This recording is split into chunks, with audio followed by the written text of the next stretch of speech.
never seen me like this before. I feel like I can't control anything. Woo!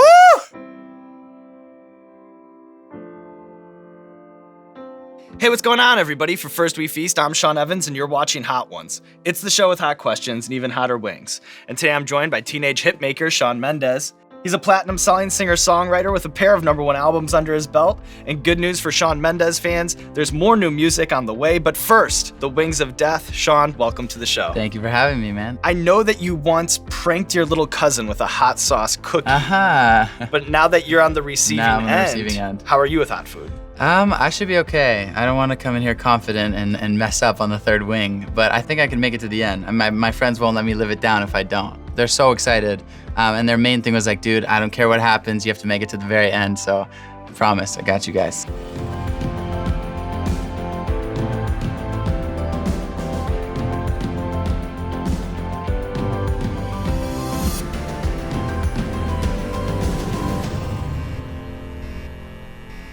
These look really good, by the way.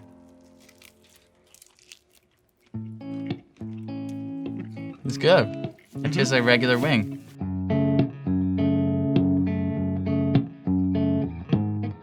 I shouldn't eat the whole thing, should I? Or should I? It's up to you. No, I'm gonna eat it. There you go, Shawn. So I want to start by talking about the Shawn Mendes blueprint, because in just a few short years, you went from learning guitar on YouTube to playing a sold-out arena tour with Taylor Swift. In the beginning, how much of your free time were you spending on YouTube, and what were you watching? That's all I was doing, actually. I was basically just like obsessed with YouTube covers, like people covering, you know, whatever top pop songs were at the time. It wasn't until Ed released those acoustic videos of him and the green sweater, and he's like singing the A-Team and stuff.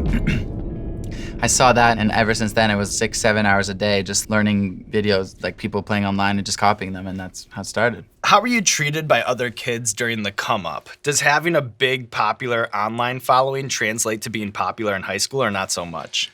Not at all, actually. For the first couple of years, it was pretty bad in school. Going into 9th grade is the scariest thing in the world, but I was going in singing, you know, pop songs, and it was like walking through the halls, and like 12th graders, like asked me to sing for them and stuff, which it was cool, you know. I knew what my outcome was, so what I wanted it to be at least, so I was just kind of pushing through it. Who's laughing now? Exactly. No, those same guys just hitting me up, being like, yo, what's up, man? How you been? I'm like, good, actually. He's still singing. Who's the Wingmaker? Who did these? Dom. That was all you. Little wave. You're really good at making wings, eh? You hate making them at home now. You will never make wings at home. This is good. So know that you're a product of Pickering, Canada. It's a city just northeast of Toronto, but over the last couple of years, you've been very much a citizen of the globe. They say that Canadians are the most polite people on earth. Is that Until true? You feed them hot wings. Yeah. Is that true? Yes, probably true, but it's annoying. Like, we're like way too polite. Like, I caught myself driving down the highway and some guy cut me off, and I went to honk at him, and then I stopped myself from honking. I was like, is that really how we are in Canada? Like, we actually just don't honk? It gets really annoying. So it's a good and a bad thing. What's one place in Canada that everyone should visit before they die? You gotta go to Vancouver, Victoria Island, and just like, you can like rent a boat for like $45 if you have a license and just go on the water, and it's stunning, dude. You can't really see anywhere like that. Who's the better hockey player, you or Bieber? Definitely Bieber. I played for a couple years, and I've seen videos of him playing on the ice, and I would not get on the ice with him. He would skate circles around me for sure. I was really worried. I came in already, my face was already red. I already felt like I ate 10 wings.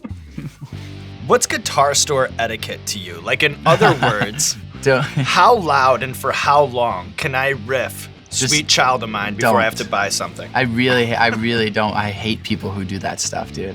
Do not go play Sweet Child of Mine for like 30 minutes. Otherwise, everyone in the store is gonna hate you. You just see the staff walking around like they want to kill themselves. It's the worst vibe. And then what about, too, because sometimes you'll go into a guitar store and even a guy like you might run into a curmudgeonly employee who you have to like prove your credit to. Do you ever find yourself in that situation? Oh, they just don't even want to mess with you. You're like, hey, can I, like the expensive guitar over there that's locked up, can I get that down? And they look at you like, you can't pay for that. What's the holy grail? What's the one that's most special to you? I got a guitar from John Mayer. I think it was like about a year ago, and I just kind of was getting to know him, texting about guitars, asking kind of like what electric I should start playing, and he's like, "What hotel are you staying at?" I said wherever I was staying. I almost just told people where I stayed. And then I kind of got back to the hotel that night, and I went to the front desk and said, "Hey, is something here for me?" And there was a John Mayer like signed signature Strat there for me, and it was like the coolest thing ever. I freaked out. The hot one sauce. You've got wing eating down, eh?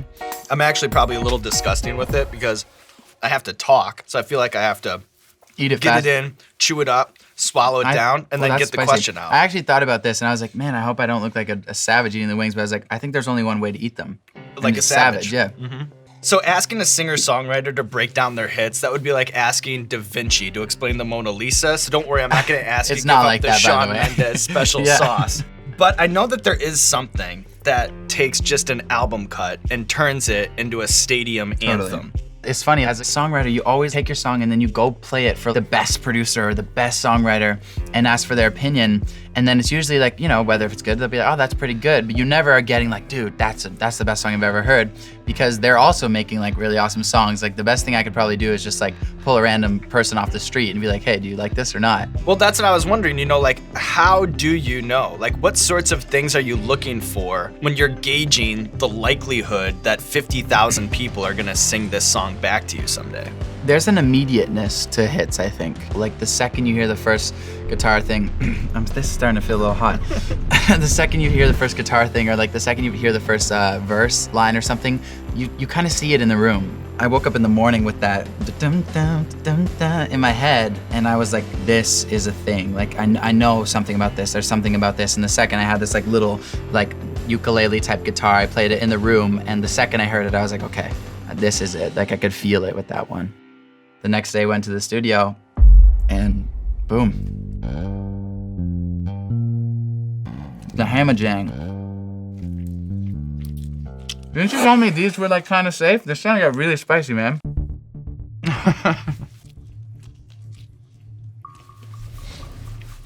Messes with your mind a little bit. You never have to think this hard when you're eating spicy wings. All right, Shawn, so we have a recurring segment on our show called Explain That Gram, where we do a deep dive on our guest's Instagram, pull interesting pictures that need more context.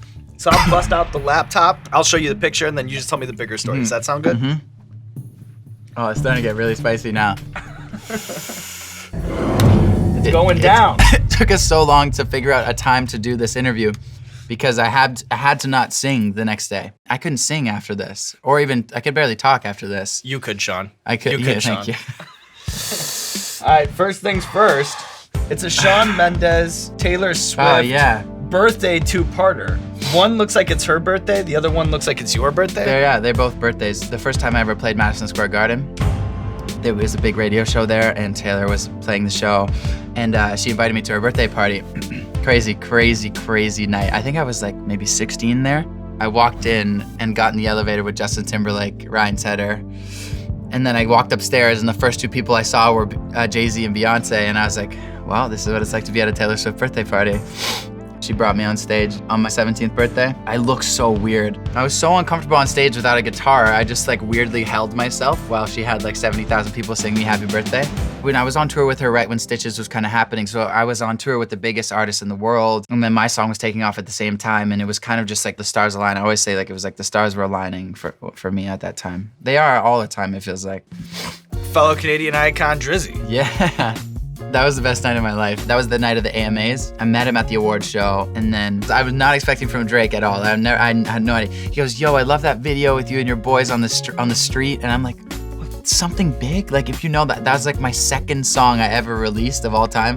The most whack video of me like with like llamas on the street. It was really funny that he brought that up. Later, he had like a party. I went and saw him at the party, and it was just really cool. He was just really sweet, knew a bunch about me, and then we took a photo, and that to this day is the coolest photo of me on the internet. Dude, it's just getting bad.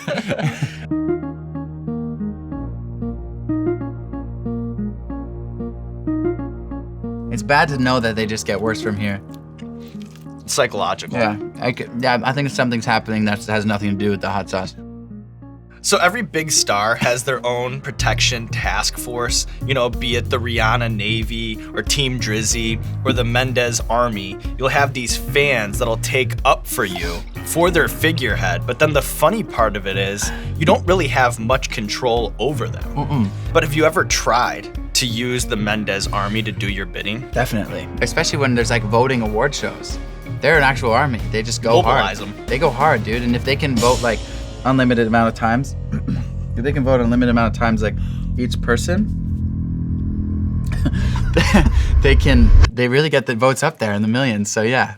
So we've been trying to unite our fans. We've been trying to galvanize them under the Spice Lords banner. Yeah, but good it luck. hasn't gained much traction. No, I don't think he's gonna have it. It's kids like me. Because we can't force it on them. Is that the thing? Is it Yeah. like a nickname? It just has to happen? Yeah, I didn't come up with Mendes Army. That was all them. The Mendes Army came up with Mendes Army. Exactly. I don't think you can come up with it, really. When you think back on all the strange things that fans have done to try to get your attention, is there a story that stands out? I had a delivery to my house one day from Norway, and in the box was like these fans and this big book about how they like looked at vines and YouTube videos to figure out the number of the house across the street from mine, the stop sign where the fire hydrant was, to kind of like triangulate which house was mine. And it was cute because they had no idea what they were doing, but the fact that they were able to figure out that really kind of stressed me out. I had like a fan show up at my door in like the middle of the winter, and she had like basically like a crop top on and shorts in the middle of the winter. And she goes, I don't know what happened. I just am lost. And I'm like, you're lost, eh? You just, yeah, like I don't know where I am. Like I'm like, oh, I see. She knew I was. I just need someone to drive me to Starbucks. I'm like, you really good? Okay, I'll drive you to Starbucks. And I was like, she had me. There was no way of getting out of it. You drove her? I drove her. She was really smart. I got to give it to her. One girl, sorry. She came in and she like, it's starting to get really bad actually. She came in and she would just like burst into tears, like insane crying. At one time she grabbed onto my legs and like was my security guard had to like kind of pull her off of me, and she was like fully grabbing onto my whole body. We had to get a picture of her and beware of her. Every time I see her, my heart drops a little now. I wonder though if like the more hot sauce you start to eat, if it starts to be less hot. Like if I ate that up right off the bat, would it be worse? We did have one guest start at 10, and he would tell you that it was a mistake. A bad move. Yeah. I just don't feel good right now. Right. Like overall, like it's more than just the heat. I feel like I'm gonna throw up on this table. Welcome to my world. Yeah. So we've touched on it a little bit, but you had this breakneck rise to fame, doing bedroom covers to all of a sudden having a #1 album. What happens between the time that you're signed and when you go out to play a stadium of 20,000 people? Is there some sort of boot camp, or do they just push you on stage and say good luck? It's kind of just get on stage. It's like throw me in the pool and learn to swim type of thing, you know? The one thing I learned, especially meeting people like Ed and Taylor and Justin Timberlake, was that they're incredible superstars and just incredible, are real people. And like one conversation with them, they'll tell you that they feel the same way. This is kind of a little bit brutally honest. That's why there's a lot of really amazing musicians and artists who aren't as successful as they should be. Because it's much more than just the music sometimes, you know? Being able to handle the wings and the shows and the interviews and the TV and flying to 10 cities in like a month is a lot. And so if you can't handle that, you're not gonna be able to break through. And then when you take on a load like that, you start scaling out a team. And I'm sure at that time you have a stylist that says, wear this, and a social media manager that's like, tweet this, and a choreographer that's like, move like this. When that all first started happening, what are some things that you found yourself pushing back on? I only wore flannels, and I only wore black Vans shoes and khakis, which looking back on just looks not good at all. Maybe the stylist was right? She was right. She was very right. Because the first day I put on a leather jacket was like the best day ever. Is it hard to censor yourself from swearing on stage? Yeah, I swear a lot in person, even in interviews. Sorry, man. Whoa. I swear a lot in like real life, but in interviews, I think there's something that's like, kind of trained my mind to just like when the swear word comes, change it. Well, Shawn, I'd say let it fly on here. Okay? I got you. You're going for it, eh? You don't feel it at all. You seem fine. Well, I have to put up a front, I think, in To make part me feel better. to comfort you. Yeah, you do. The father-son type situation That's what's going on right here. All right, so this one is Da Bomb, Beyond Insanity. Shit's gonna get real right now. This looks like it's not even supposed to be eaten. It's just for hurting people. Try and eat a good amount of the wing. For the people. For the people. For the people.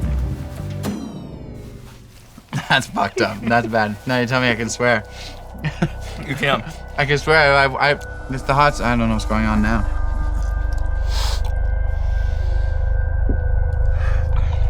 People don't actually eat this for like flavor though, man. Product of Kansas. Milkshake. What's wrong with you people? So know that you're a Harry Potter obsessive. That's horrible. And not above binge watching some Netflix. When you're bored on the tour bus, what are your go-to ways to pass the time? Pass the time. Holy shit. That's insane. The amount of like where things just went. I can't. Fuck. It's a big jump. You don't spend much time on the tour bus. You just play the show, get on at like 11 p.m. and sleep, and wake up in the city the next day. Are you still the YouTube guy that you were a few years ago? What internet rabbit holes do you find yourself going down? 100%. It's really bad. I like just watching millions of these interviews and laughing at people doing what I'm doing right now. Why did you feel let down when some of your fans said that you would belong to the Hufflepuff school at Hogwarts? That's just messed up, man. You can't say that to a Harry Potter fan. I know, because Hufflepuff is like, I mean, they're smart, right? They're creative. They just like kind of mean nothing. Sorry to all the Harry Potter fans who are offended by that, but I could care less about Hufflepuff. Am I dramatic right now? Is No. this a lot? All right. Shawn, you're eating some of the hottest chicken wings on earth. There's no Honestly, way. It's real. It's real. You've never seen me like this before. I feel like I can't control anything. Woo!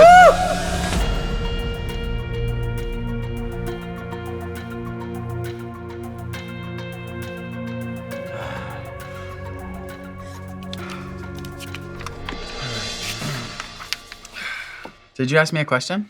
No, we didn't eat the wing yet. I'm lightheaded. Like really, like you're lightheaded? I'm lightheaded. I lost all my hair. I have no feeling in my mouth. I don't know what the future holds. It's a lot. It's a whole thing. It's an existential crisis sitting in this seat. You gotta finish. It's giving me a bad night.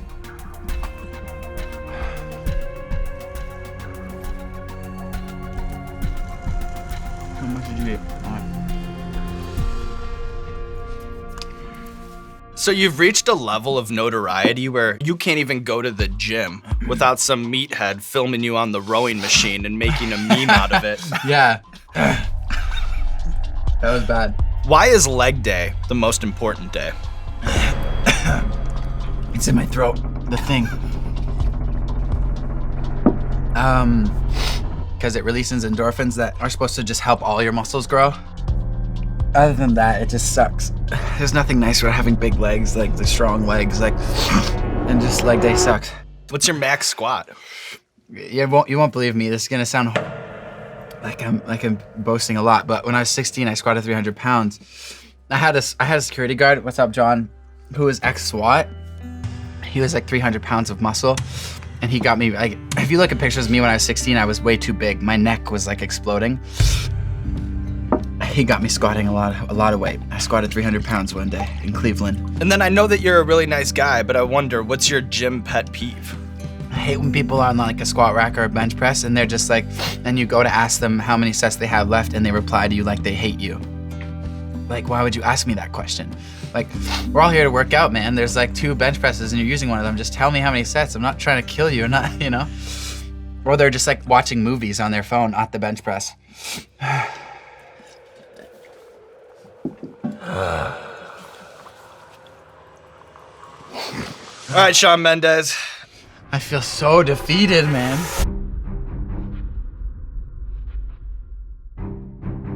This is the last dab. We call it the last dab because it's tradition around here to put a little extra on the last wing.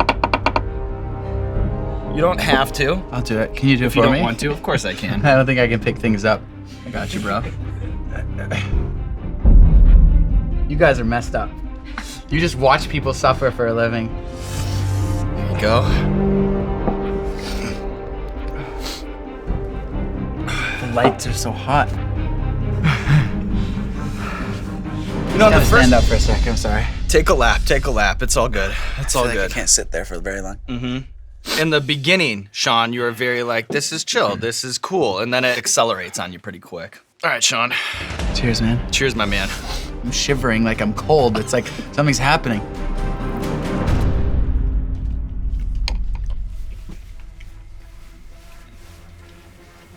I'm not gonna breathe after this. Ugh. You have a lot of people not do that one? All right, Shawn Mendes, here we are at the Hot Ones finish line, and you just have one more hurdle to jump. I know there's a third project on the way. You're not the doughy-eyed teenager that you were when you released the first two, so I have to know, what's something that you can finally talk about on your third album that you couldn't on the first two? Drinking. Finally. Not that I was drinking before I was legal, but legal age in Canada is 19. So it was finally okay to be able to talk about drinking on the album. It's clear that you have a long career ahead of you, but in the singer-songwriter, there always is an evolution. So I wonder, when you look into the crystal ball and you look forward into your career, what's the album that you're looking forward to most? The post-controversy image rehabilitation album? The He's Not So Innocent Anymore, check out these Migos features album? Or the twilight of your career, the just you and an acoustic guitar playing the hits album? I want the rehabilitation album. And I want the rehabilitation interview, a Hot Ones round 2, You okay, get it. Shawn Mendes? That's where I'm gonna be very vulgar. You get that, I promise. You heard it here Take a first. shake on it, you got it. It's binding. It is officially binding, and you're all witnesses. But look at you, Shawn Mendes, at the top of the hot sauce mountain, taking out the wings, cleaning them to the bone, and now there's nothing left to do but roll out the red carpet. This camera, or this camera. Let the people know what you have going on in your life.